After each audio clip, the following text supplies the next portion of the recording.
Hello friends, Ishan stream house YouTube channel पे आप सभी का बहुत बहुत स्वागत है। और आज मैं आप सभी लोगों के लिए एक छोटी सी कहानी लेकर आई हूँ। इसका शीर्षक है कर्म और भाग्य। एक ही घड़ी मुहूर्त में जन्म लेने पर भी सबके कर्म और भाग्य अलग अलग क्यों?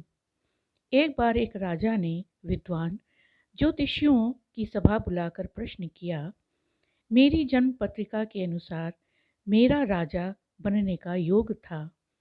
मैं राजा बना, किंतु उसी घड़ी मुहूर्त में अनेक जातकों ने जन्म लिया होगा जो राजा नहीं बन सके। क्यों? इसका क्या कारण है? राजा के इस प्रश्न से सब निरुत्तर हो गए।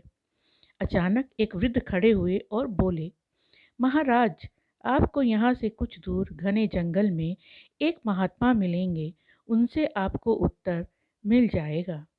राजा ने घोर जंगल में जाकर देखा कि एक महात्मा आग के ढेर के पास बैठकर गर्मा गर्म कोयला खाने में व्यस्त हैं। राजा ने महात्मा से जैसे ही प्रश्न पूछा, महात्मा ने क्रोधित होकर कहा, तेरे प्रश्न का उत्तर आगे पहाड़ियों के बीच एक और महात्मा है, वे दे सकते हैं। राजा की जिज्ञासा और बढ़ गई। पहाड़ी मार्ग पार कर बड़ी कठिनाइयों से राजा दूसरे महात्मा के पास पहुंचा। राजा हक्का बक्का रह गया। दृश्य ही कुछ ऐसा था। वे महात्मा अपना ही मांस चिमटे से नोच नोच कर खा रहे थे। राजा को महात्मा ने भी डांटते हुए कहा कि मैं भूख से बेचैन हूँ, मेरे पास इतना समय नहीं है।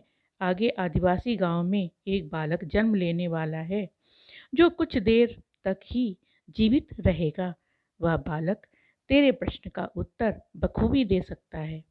राजा बहुत ही बेचैन हुआ। बड़ी अजीब सी पहेली बन गई थी जो भी उसने प्रश्न पूछा था।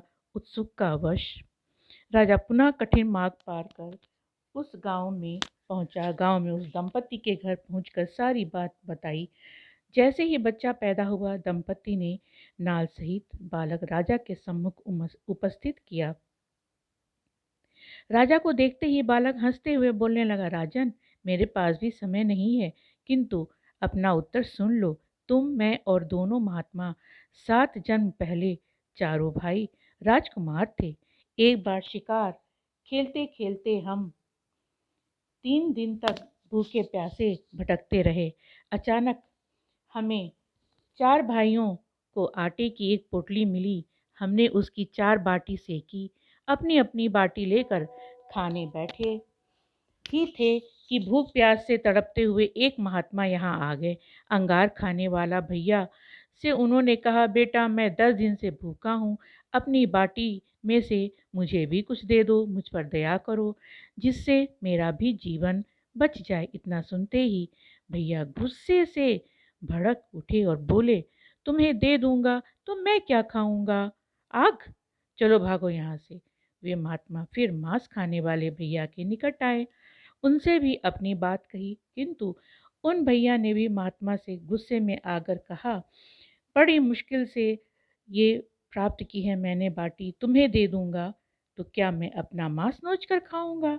भूख से लाचार वे महात्मा मेरे पास भी आए, मुझसे भी बाटी मांगी, किंतु मैंने भी भूख में धैर्य खोकर कह दिया कि चलो आगे बढ़ो, मैं क्यों भूखा मरूं। अंतिम आशा लिए वो महात्मा, हे राजन, आपके पास भी आए, दया की याचना की। दया करते हुए खुशी से अपनी अपनी बाटी में से आधी बाटी आदर सहित उन महात्मा को दे दी। बाटी पाकर महात्मा बड़े खुश हुए और बोले, तुम्हारा भविष्य तुम्हारे कर्म और व्यवहार से फले फूलेगा। बालक ने कहा, इस प्रकार उस घटना के आधार पर हम अपना अपना भोग भोग रहे हैं। और वो बालक शरीर छोड़ गया। धरती पर एक समय में अनेकों फल फूल खिलते हैं, किंतु सबके रूप गुण आकार प्रकार स्वाद भिन्न भिन्न होते हैं। राजा ने माना कि शास्त्र भी 3 प्रकार के होते हैं, ज्योतिष शास्त्र, कर्तव्य शास्त्र और व्यवहार शास्त्र। जातक सब अपना किया दिया लिया ही पाते हैं, यही जीवन है, बिलीव इन कर्मा। तो ये कहानी आपको कैसी लगी? Please share and like and comment and subscribe my channel. Thank you so much.